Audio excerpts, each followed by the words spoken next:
오늘 하나님 말씀은 빌립보서 3장 4절부터 9절까지 말씀입니다. 저랑 한 절씩 읽도록 하겠습니다. 그러나 나도 육체를 신뢰할 만하며 만일 누구든지 다른 이가 육체를 신뢰할 것이 있는 줄로 생각하면 나는 더욱 그러하리니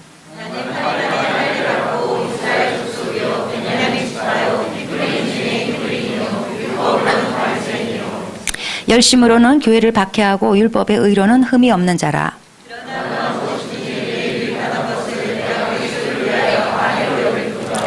또한 모든 것을 해로 여김은 내 주 그리스도 예수를 아는 지식이 가장 고상하기 때문이라. 내가 그를 위하여 모든 것을 잃어버리고 배설물로 여김은 그리스도를 얻고 그 안에서 발견되려 함이니 내가 가진 의는 율법에서 난 것이 아니요 오직 그리스도를 믿음으로 말미암은 것이니 곧 믿음으로 하나님께로부터 난 의라. 오늘 본문은 바울이 회심한 후에 완전히 뒤바뀐 그의 인생관 그리고 세계관이 소개되고 있습니다. 빌립보서에는 유명한 구절들이 많이 적혀 있는데 이 책의 분량에 비해서는 하여튼 잘 알려진 그리고 유명한 구절들이 굉장히 많이 있는 편이에요. 오늘 읽은 본문이 그 구절 중에 그 중에 하나입니다.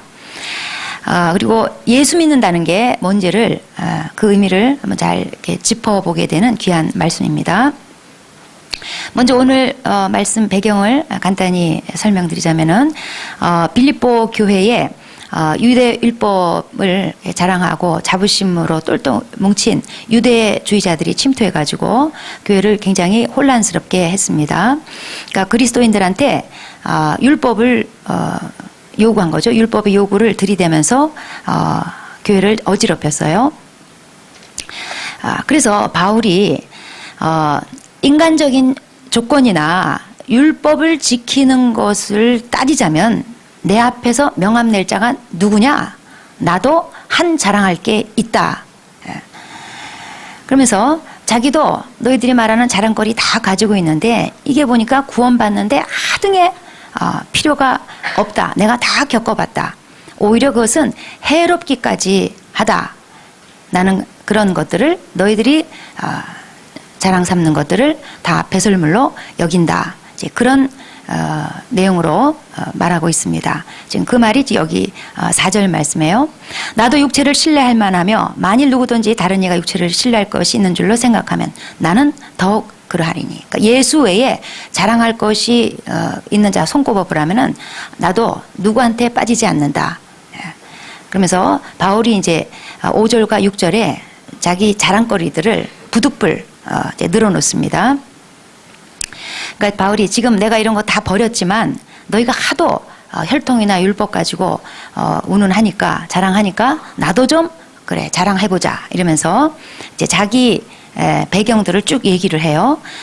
자 5절에 보시면은 나는 8일 만에 할례를 받고 정통 유대 가정에서 태어난 자라는 것을 이걸로 표현하는 거예요. 이방인들은 개종할 때 할례를 받았어요. 근데 정통 유대 가정은 아들이 나오면은 낳게 되면 8일 만에 할례를 했습니다. 자기는 그런 출신이라는 거예요. 그 다음에 이스라엘 족속이요 베냐민 지파다. 이스라엘의 초대 왕 사울이 베냐민 지파 사람입니다. 그리고 사실 바울의 히브리 이름도 사울이죠. 베냐민 지파라는 거는 이스라엘 민족 중에 유대인 중에서도 그 순수 혈통임을 강조할 때 쓰는 말입니다. 이스라엘이 모두 12지파가 있는데 나머지 10지파는 나중에 이제 역사적으로 보면은 그 혼혈이 돼요. 그래서 유대 민족들한테 굉장히 무시당하고 배척당했습니다. 순수 혈통이 아니라고. 자, 이런 상황 가운데서 바울이 자기가 유대인으로서 얼마나 순수 혈통인지를 이제 드러내기 위해서 나는 이래봬도 베냐민 지파다. 우리한테는 베냐민이든 바냐민이든 하나도 안 중요한데 지금 이 유대주의자들한테 이게 굉장히 중요한 사실이에요. 그러니까 여러분 좀 지루하더라도 귀를 쫑긋 세우고 들어주셔야 됩니다. 우리한테는 아무것도 안 중요해요, 이게. 그 다음에 바울이 얘기하기를 히브리인 중에 히브리인이다. 자, 이스라엘 민족은 뭐며 히브리인은 뭐냐? 보통 이스라엘 민족 그러면은 하나님이 선택하신 하나님의 택한 백성 관점에서 민족을 얘기할 때는 이스라엘 민족이고요. 다른 여타 민족과 구별할 때 그 종족 이름을 댈 때는 히브리인 이렇게 얘기하는 경향이 있습니다. 그래서 히브리인 중에 히브리인이요. 그러니까 다른 이방 민족하고 인종적 구별하는 측면에서 이제 바울이 이제 자기 혈통을 얘기를 하는 거예요. 그 다음에 율법으로는 바리새인이다. 이 바리새인은 이스라엘 민족에 여러 종파가 있었어요. 그 중에서 유독 율법 준수에 아주 보수적인 입장을 가졌던, 물론 나중에는 그래서 바울 시대 또 예수님 시대 좀 직전 예수님 시대에는 아주 타락하고 변질돼 버렸지만 처음에 출발은 우리가 율법을 있는 그대로 한번 지켜보자 이러면서 출발한 종파였어요. 그래서 어쨌든 당시에 그래도 율법 하면은 바리새파였습니다. 그래서 자기가 원래 출신이 율법을 엄청 엄격하게 지키던 바리새파라고 소개를 하는 거예요. 그러면서 근데 바울이 또 바리새파 중에서도 가말리엘이라고 아주 당시에 최고 율법 학자가 있었는데 그 문화생이었어요. 이 가말리엘 학파에서는 모세율법을 엄격하게 지켰던 그런 걸 강조했던 그런 학파였습니다. 거기 출신이다 이거예요. 그리고 6절에 열심으로 치자면은 교회를 박해하던 자다. 그러니까 바울은 극우파 유대교도였어요. 그 하나님을 섬기는 열심, 유대교에 대한 열심이 지나치다 못해서 교회를 핍박하고 무너뜨리고 예수 믿는 사람을 잡아 죽이는 것으로서 그 열심을 표현했었어요. 바울이 거기에 선봉에 섰던 사람이었어요. 그리고 율법으로 치면은 하나도 흠이 없는 자다 이거예요. 그러니까 하나님 앞에는 물론 흠이 있지만 표면적으로 볼 때 다른 사람하고 비교해 봤을 때는 최우수 유대교인이었다 이 말이에요. 그러니까 바울은 지금 이 말씀 통해서 무슨 얘기를 하는 거냐면은 유대사에서는요 어디다가 내놔도 큰 소리 칠 수 있는, 게다가 바울은 로마 시민권까지 있는 자라서요 세상적으로도 모든 걸 다 구비한 자였어요. 요새 말로 하면은 재벌 집안의 최고 학벌을 갖춘 미영주권자예요. 장래 유망한 청년이에요. 이런 사람이 결혼정보회사에 등록을 할 것 같으면 상위 1%에 넣어줍니다. 1등 신랑감이죠. 이 정보회사, 결혼정보회사에서는 군침을 흘리는 사나이였어요. 그러니까 유대사에서는요, 뭐 세상적으로 보나 그들 종교적으로 하나도 빠질 것이 없는 아주 1등. 바울은 부모로부터 물려받은 선천적인 조건도 최고였고요. 그 다음에 자기 노력으로 획득한 후천적인 조건도 최고였어요. 하여튼 인류였어요. 그러니까 바울은 유대 사회에서는요 크게 성공할 수 있는 요건을 두루 갖춘 자예요. 한마디로 모든 것을 갖춘 자였어요. 하지만 이런 바울에게 일대 전환이 일어나요. 바울 인생에 예수 그리스도가 개입되고 나서 모든 게 다 달라졌어요. 이제 그 얘기를 7절, 8절에 바울이 말합니다. 그래서 7절은 그러나 이렇게 시작하고 있어요. 바뀐 거예요. 자, 7절에 바울이 이렇게 얘기합니다. 그러나 무엇이든지 내게 유익하던 것을 내가 그리스도를 위하여 다 해로 여긴다. 무엇이든지 내게 유익했던 거 이제는 다 해로 여기게 됐다. 이렇게 바뀌었다. 앞에 5절 6절에서 열거한 자기 자랑거리 목록이 오히려 자기한테는 이제 해로운 것으로 분류된다. 그리스도를 알고 나서 그분을 위해서 다 해로 여기게 됐다. 그렇게 말하고 있어요. 그리고 이제 8절에 가면은 또한 모든 것을 해로 여김은, 자, 바울이 그동안 자기가 유익하게 여겼던 것을 해로 여길 뿐 아니라 그보다 더 확대됐어요. 유익한 것뿐만 아니라 모든 거를 다 그리스도 앞에서는 다 해로 여기게 됐다는 거예요. 왜 그럴까요? 자, 8절에 보시면은 내 주 그리스도 예수를 아는 지식이 가장 고상하기 때문이다. 예수를 안다는 거. 이건 지식적으로 습득한 것을 의미하는 것이 아니라 인격적으로 만난 것을 말하는 거예요. 체험적으로 습득한 것을 말하는 거예요. 예수를 아는 것이 가장 고상한 지식이다. 예수를 아는 것보다 더 고상한 지식은 없다. 이 말은 예수님을 아는 것보다 더 중요한 게 없다 이 말이에요. 예수님을 아는 지식이 최고의 지식이다 이 말이에요. 왜 최고의 지식일까요? 예수님을 아는 것은 구원 문제의 답이 되기 때문에 그래요. 바울은 당대 최고 학자 가말리엘 밑에서 배웠던 사람이에요. 그렇기 때문에 거기 분위기가 당대 최고 학자들은 많이 왔다 갔다 하는 많은 탁월한 학자들을 만날 수 있는 분위기였어요. 율법의 대가들을 많이 만날 기회가 있었어요. 그리고 바울은 율법을 달달달달 외웠던 사람이에요.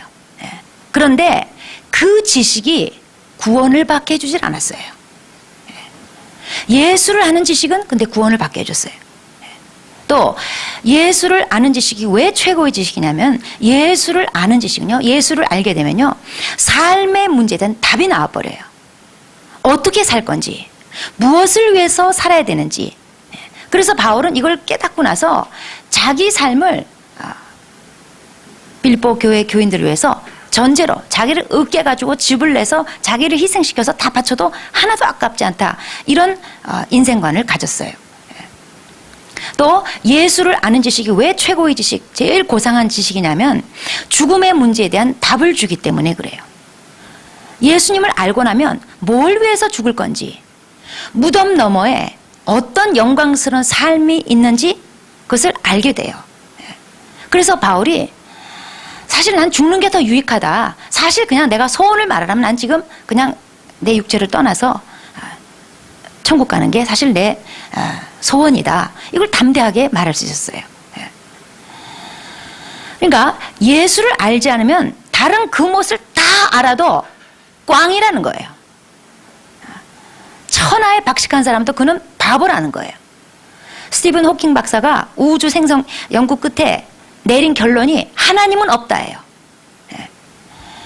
천재 물리학자면 뭐예요? 바보예요.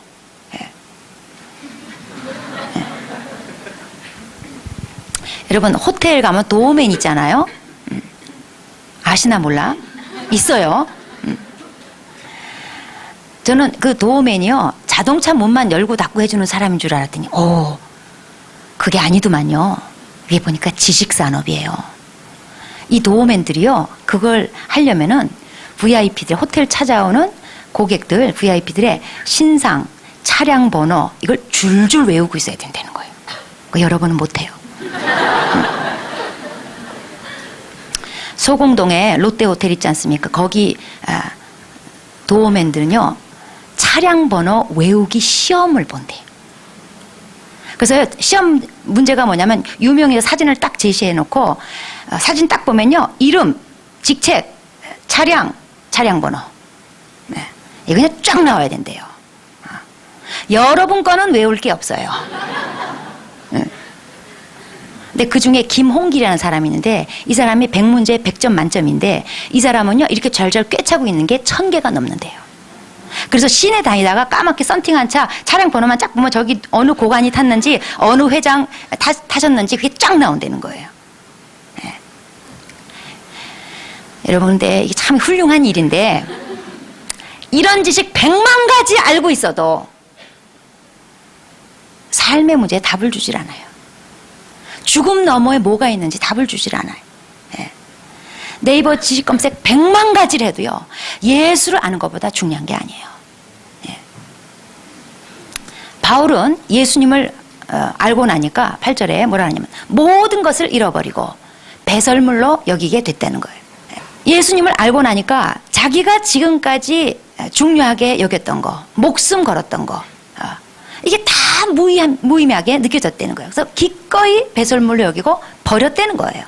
네. 바울의 목표가 있었습니다. 그냥 버리는 게 목표가 아니고 목표가 있었어요. 목표가 있었기 때문에 버렸어요.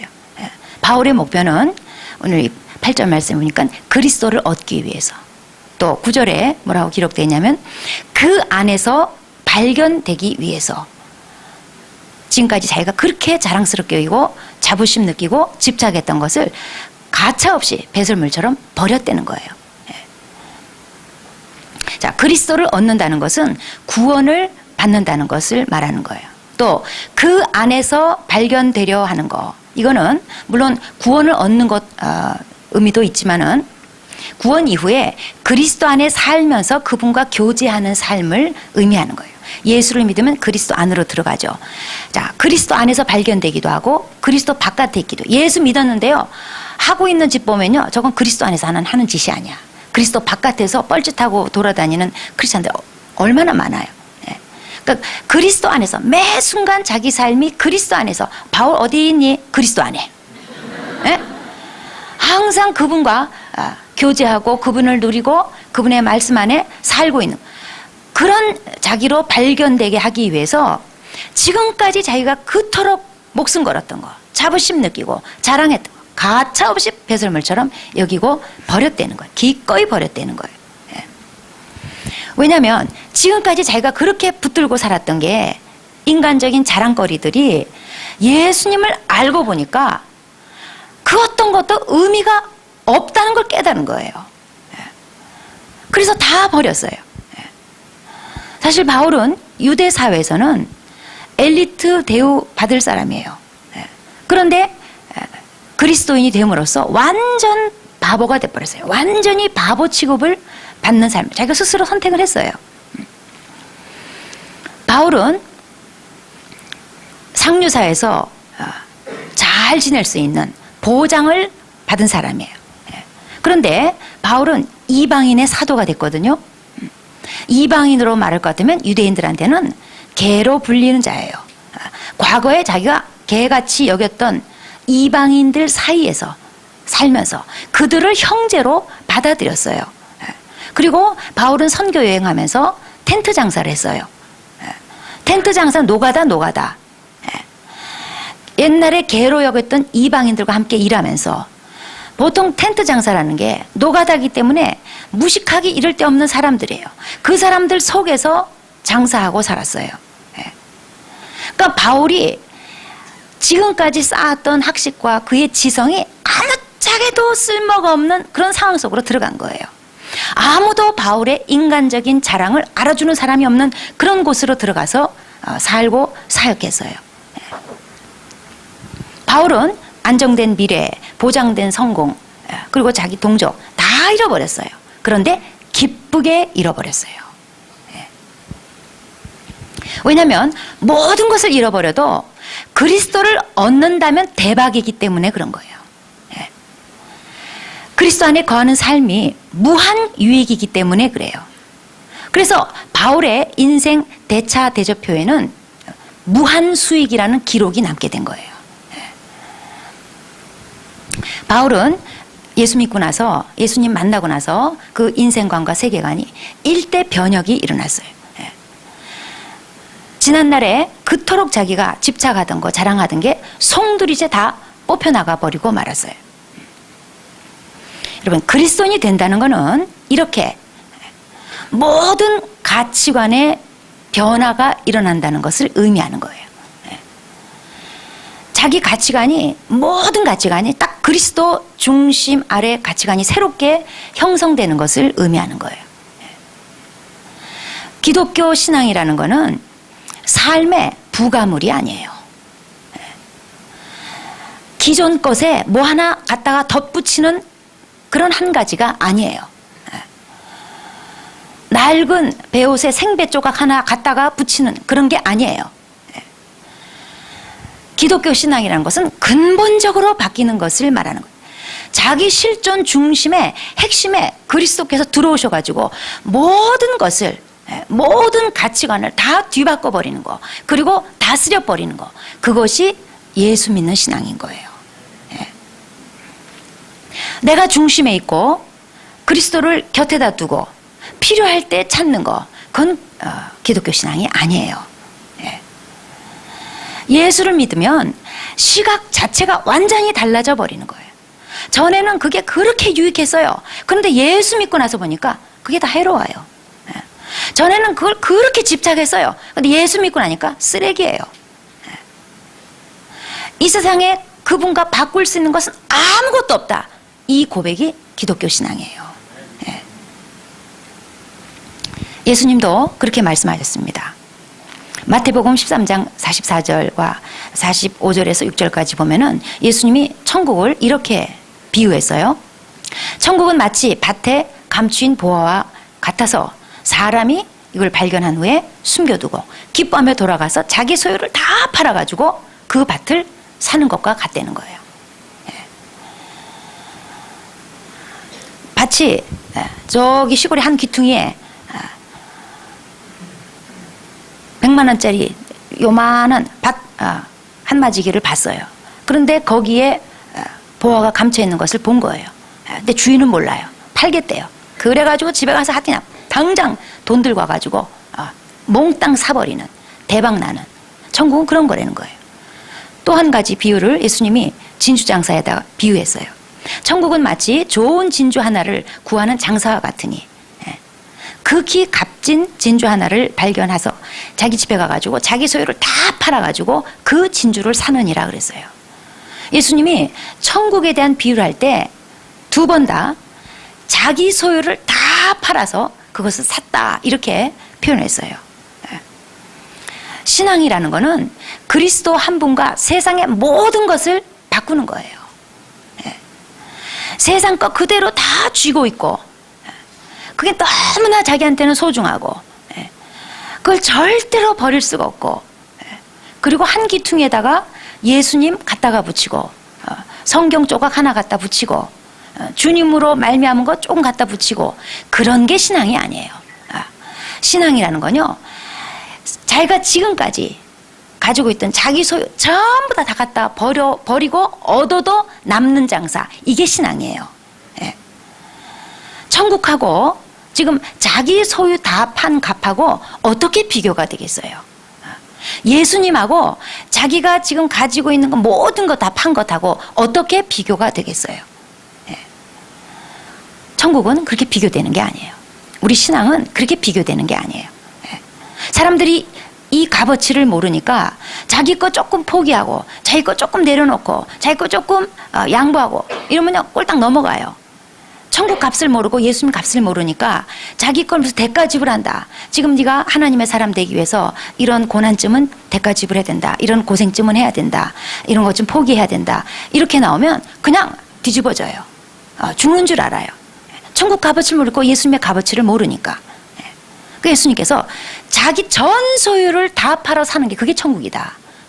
내 모든 집착하던 모든 거 내가 자랑스럽게 여기고 자부심 느끼던 모든 것을 다 팔아다가 예수님을 얻는 게 그게 신앙인 거예요. 자, 바울이 이 8절에 모든 것을 해로 여기고 그리스도를 위해서 모든 것을 잃어버리고 배설물로 여겼다. 이렇게 말한 8절 말씀에 대해서 칼빈이 이런 얘기를 했습니다. 바울은 마치 풍랑 만난 배에서 생명을 구하려고 모든 것을 버리고 나오는 사람처럼 새 생명 주시는 그리스도를 위해서 모든 것을 버린 거다. 풍랑 만난 배로 비유를 했어요. 자, 풍랑 만난 배에서 거기 지금 자기 전 소유가 다 있어요. 이민 가서 잘 살려고 막 모든 걸 금덩어리로 전부 다 바꿔가지고 배에다 싣고 배를 타고 이민 가는 거예요. 풍랑 만났어요. 거기서 그 배에서 자기 전 소유, 자기 모든 자랑거리가 무슨 소용이 있어요? 그거 다 버리고 나온다고 할지라도 목숨을 건졌으면 충분히 가치 있는 일이다 이 말이에요. 바울의 얘기가 그 얘기예요. 저도 그리스도를 얻느라고 그리스도 안에서 제가 발견되느라고 생각해 보니까 많은 것을 잃어버렸어요. 옛날로 거슬러 올라가자면 직장을 잃어버리고 결혼을 잃어버리고 가정을 잃어버리고 어찌 보면 자녀도 희생시켰어요. 많은 것을 희생했어요.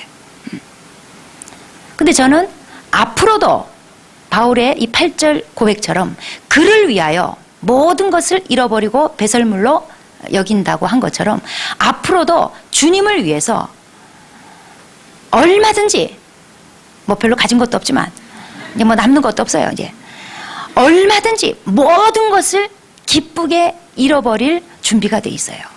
왜냐하면 제가 그동안 장사해 보니까요, 이게 훨씬 남는 장사예요. 저의 대차 대조표에도요, 지금 저 무한수익, 제 이래봬도요, 영적으로 엄청 부자예요. 네.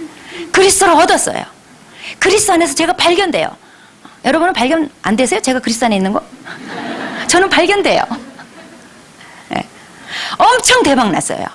네. 그래서 또 하나님께서, 야, 너 이거 좀 내려놔야 되겠다. 이거 좀 잃어버려야 되겠다. 네. 야, 이거 그냥 좀 뱃을 물려야 되겠다. 말씀만 하시면 언제든지 예스예요. 네. 그러면 이런 삶이 실패냐? 바울이 실패한 거냐? 토마스 왓슨이라는 목사님이 이런 얘기를 했어요. 우리는 그를 위해서는 실패자가 될 수 있겠지만 그에 의해서는 결코 실패자가 되지 않을 것이다. 바울이 예수님을 위해서 다 버렸어. 그래서 자기 친척, 일가 친척이 볼 때, 동족이 볼 때는요, 완전히 그 실패한 인생이에요. 네. 바울은 주를 위해서 다 버렸어요. 배설물처럼 여겼어요. 네. 그래서 그들이 볼 때는 주를 위해서 실패자가 된 거예요. 그런데 주님이 바울을 실패자로 만드셨는가? 주님이 바울이 실패자가 되도록 내버려 두셨는가? 절대로 아니라는 거예요.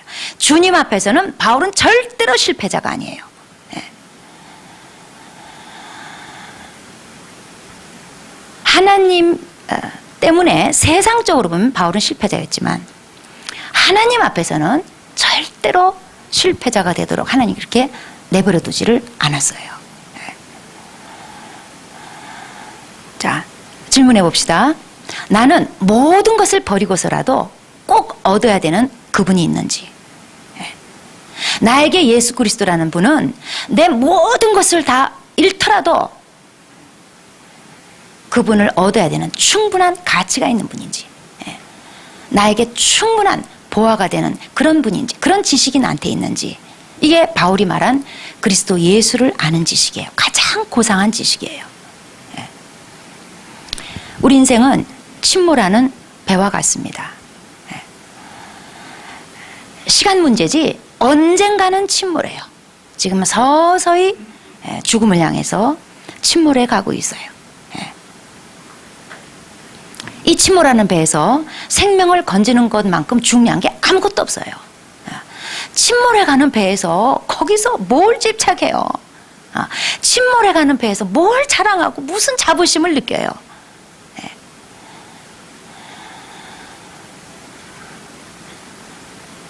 여기 앞에 형제님, 제가 보기엔 이 바이올린이 내가 보기엔 무지 비싼 바이올린이야.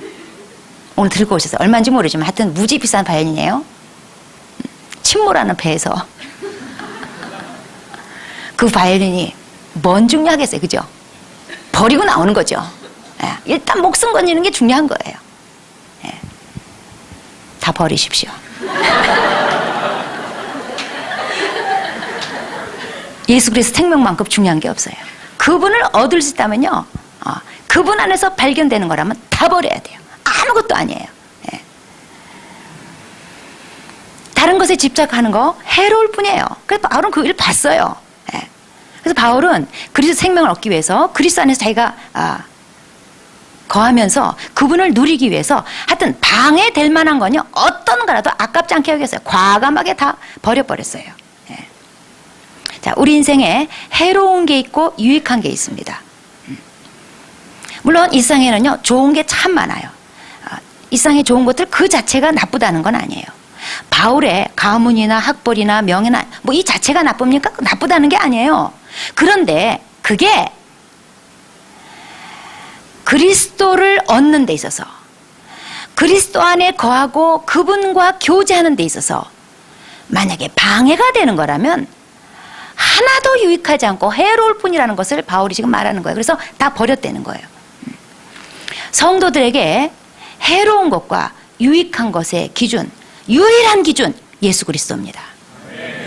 지금 내 주변에는, 내 삶에는 해로운 것도 있고 유익한 것도 있어요. 뭘로 판별하느냐? 예수 그리스도예요. 이게 그분을 얻을 수 있는 거냐? 그분 안에 거하면서 그분과 교제를 풍성하게 만드는 거냐? 그분과 교제를 방해하는 거냐에 따라서 세상 사람들이 다 유익한 거라고 하지만 나한테는 해로운 거예요. 세상 사람들이 다 해롭다고 해도 나한테 유익한 게 있어요. 오직 기준은 예수 그리스도예요. 그래서 예수 그리스도 잣대를 가지고 지금 내 삶에 해로운 것, 유익한 거를 가려낼 줄 알아야지 돼요. 예.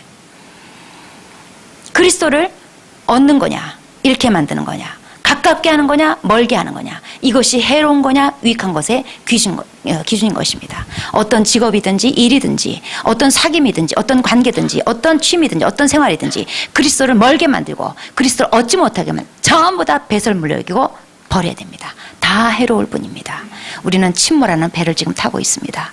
여기서 건질 건 아무것도 없어요. 내가 생명 얻는 거, 그리스도의 생명 얻는 거라면 무조건 다 해로 여기고 주님을 선택해야 됩니다. 기도하시겠습니다.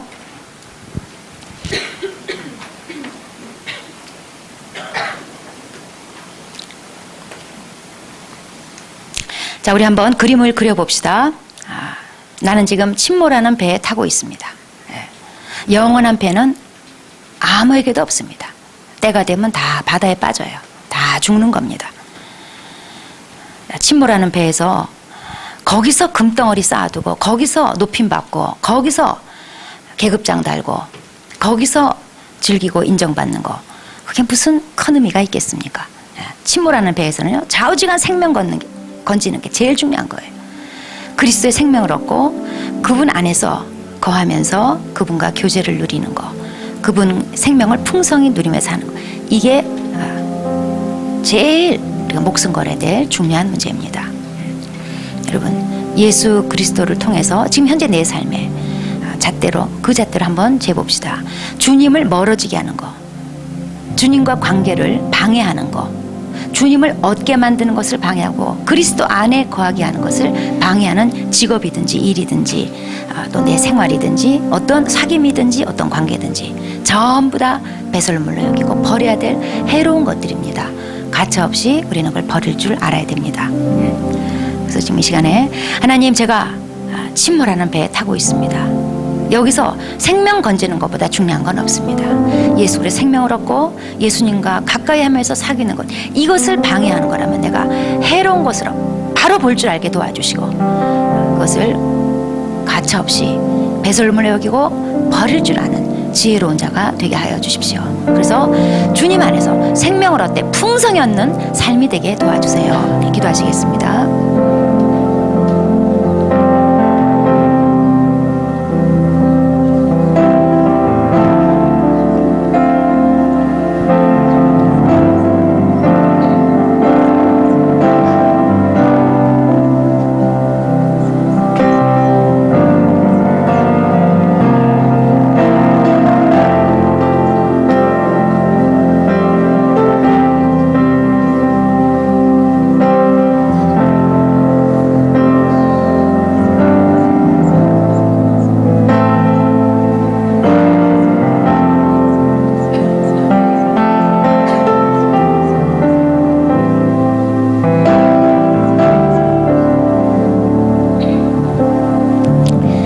하나님 아버지, 우리 인생 모두는 침몰하는 배에 타고 있습니다. 때가 되면 어떤 배는 빨리 침몰하고 어떤 배는 서서히 침몰하고 차이점은 있지만 다 빠지게 돼 있습니다.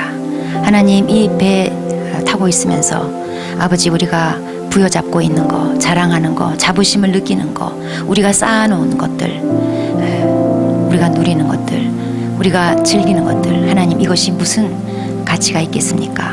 하나님, 이것이 우리 인생의 모습입니다. 아버지, 우리가 똑바로 볼 수 있도록 눈을 열어 주시옵소서. 하나님, 이 침몰하는 배에서 정말 우리가 목숨 걸어야 될 것과 버려야 될 것들 정확하게 볼 수 있게 하여 주십시오. 여기서 예수 그리스도 생명을 얻는 것만큼 중요한 것이 없음을 깨닫게 하여 주시고, 주님을 얻기 위해서 과감히 버려야 될 것들 버리게 하여 주십시오. 주님을 누리고 그 안에 거하면서 풍성한 생명을 누리는데 방해가 되는 것은 바울처럼 다 해로 여기고 배설물처럼 여기고 아버지, 가차없이 버릴 줄 아는 지혜로운 자가 되게 하여 주시옵소서. 아버지, 예수 그리스도를 아는 가장 고상한 지식이 우리 모두에게 있게 하여 주시고 그분을 누리며 풍성한 삶을 누리는 것이 가장 탁월한 선택이라는 것을 아는 지식이 우리 모든 사람에게 있도록 하나님, 우리에게 깨달음을 주시고 또 그렇게 선택할 수 있는, 그리고 그리스도의 생명을 풍성하게 누리는 삶이 되도록 도와주십시오. 감사드리며 예수님의 이름으로 기도합니다.